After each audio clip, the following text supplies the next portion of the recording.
ہمارا چینل فیضان پنجتن کو سبسکرائب کریں، لائک کریں، بیل آئیکن بٹن کو دبائیں۔ صلی اللہ تعالی علیہ وسلم۔ حضرت عبداللہ ابن عباس رضی اللہ تعالی عنہما سے روایت ہے، وہ کہتے ہیں کہ انصار کے گھر مسجد سے دور تھے۔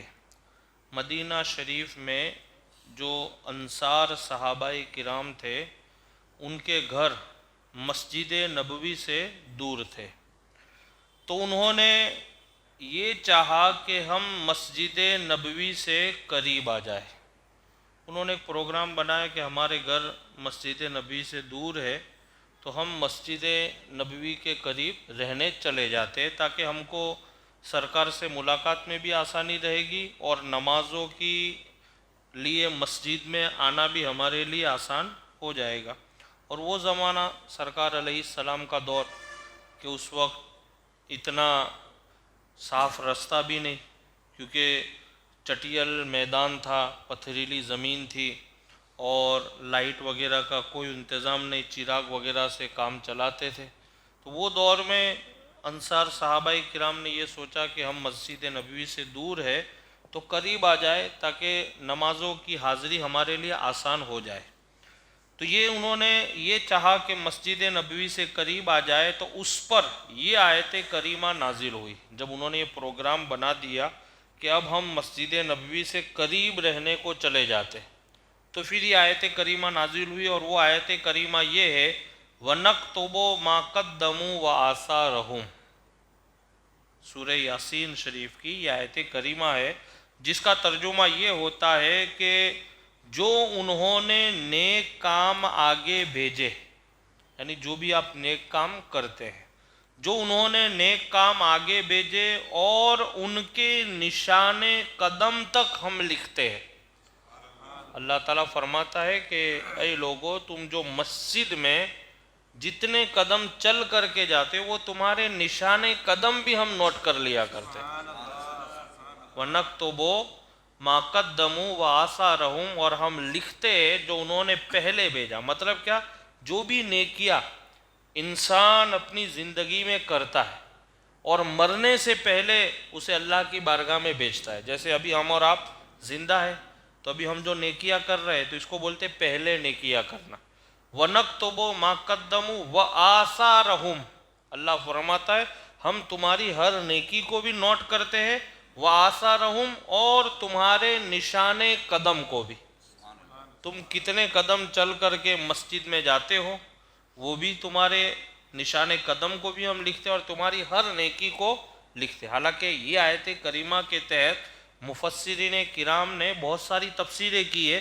ایک تفسیر تو اس کی یہ ہے جو میں نے ابھی آپ کو بتائی کہ ہم اور آپ مسجد کی طرف جتنے قدم چل کر کے جاتے وہ بھی اللہ کی بارگاہ میں نوٹ ہوتے، اور اس کے علاوہ جتنی بھی دوسری نیکیاں ہم کرتے وہ بھی اللہ کے بارگاہ میں نوٹ ہوتی ہے۔ اور اس کا دوسرا پہلو کہ ہم جتنے گناہ کرتے وہ بھی اللہ کی بارگاہ میں نوٹ ہوتے ہیں، اور ہم جتنے قدم برائی کی طرف بڑھاتے وہ بھی اللہ کی بارگاہ میں نوٹ ہوتے۔ یعنی کوئی ہمارا عمل اللہ کی نظروں سے اور اللہ کی بارگاہ سے چھپا ہوا نہیں ہے۔ انسان یہ سوچے کہ میں یہ گناہ کر رہا ہوں، مجھے کوئی نہیں دیکھ رہا ہے، کسی کو پتہ نہیں چلے گا، میں نے روم بند کر دیا ہے، یا مان لو روم بند نہیں کیا ہے لیکن یہ آدمی انسان خوش فہمی میں رہتا ہے کہ بھائی کسی کو پتہ تو ہے نہیں تو مجھے کون برا کہنے والا ہے، میری عزت کا کوئی سوال آنے والا نہیں ہے۔ لیکن یاد رکھے کہ ہمارے ان اعمال کا، اب وہ چاہے ہمارے اعمال نیک ہو چاہے ہمارے اعمال بد ہو یعنی برے ہو، اس کا حساب و کتاب کون لینے والا ہے؟ اللہ پاک، اور ہم کو اللہ پاک کو ہی دینا ہے۔ تو جس کو جو حساب و کتاب لینے والا ہے اور وہ حساب و کتاب کے بعد اس عمل پر یا تو ہمیں جنت عطا ہوگی یا جہنم۔ مان لو اچھے اعمال ہے تو جنت اور برے اعمال ہے تو جہنم، وہ دینے والا بھی اللہ ہے، اور ہمیں پتہ بھی ہے سب کچھ، ہمارا ایمان بھی ہے اس پر کہ قیامت کے دن کا مالک کون ہے؟ الحمدللہ رب العالمین، جو سورہ فاتحہ ہم ہر نماز میں پڑھتے ہیں نا، الحمدللہ رب العالمین، تمام تعریف اللہ تعالیٰ کے لیے جو سارے جہانوں کا مالک ہے، الرحمن الرحیم، جو بڑا مہربان نہایت رحم والا ہے، اور مالکی یوم الدین، جو ہم ہر رکعت میں سورہ فاتحہ کی ہر مرتبہ تلاوت میں یہ آیت پڑھتے، مالکی، اس کا مطلب کیا ہے؟ جو قیامت کے دن کا مالک ہے، روز جزا کا جو مالک ہے، تو وہ کون ہے؟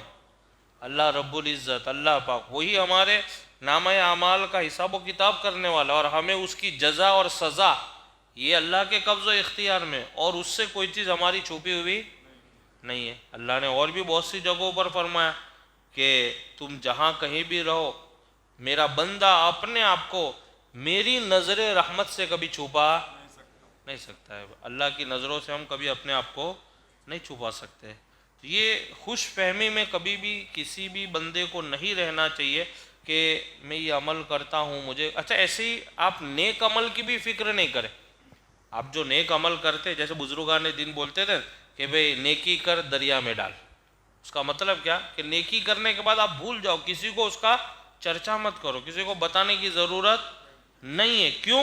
اس لیے کہ آپ نے جس رب کی رضا کے لیے جو نیکی کی، اس کو تو سب پتہ ہے، وہ سب جانتا ہے، اس سے کوئی بات چھپی ہوئی نہیں ہے۔ تو ہماری نیکیوں کو بھی وہ خوب جانتا ہے، اور ہمارے گناہوں کو بھی وہ خوب جانتا ہے۔ تو اللہ تعالیٰ فرماتا ہے وَنَكْتُبُ مَا قَدَّمُوا وَآثَارَهُمْ، اور جو انہوں نے نیک کام آگے بھیجے اور ان کے نشان قدم کو بھی ہم لکھتے۔ تو یہ جو آج کا درس ہے اس کے متعلق یہ آیت کریمہ ہے، تو اس کا خلاصہ یہ ہے کہ اللہ تعالیٰ ان انصار صحابہ کرام کو یہ پیغام دینا چاہتا ہے کہ تم جتنے دور ہو وہیں رہو، جتنے زیادہ قدم چل کر کے آؤ گے تمہاری نیکیاں زیادہ لکھی جائے گی، جتنے زیادہ قدم چل کر کے آؤ گے تمہاری نیکیاں بھی زیادہ لکھی جائے گی۔ حضور تاجدار کائنات صلی اللہ علیہ وسلم فرماتے ہیں سب سے بڑھ کر نماز میں اس کا ثواب ہے جو زیادہ دور سے چل کر کے آتا ہے۔ جتنے قدم آپ چل کر کے اللہ کی بارگاہ میں آئیں گے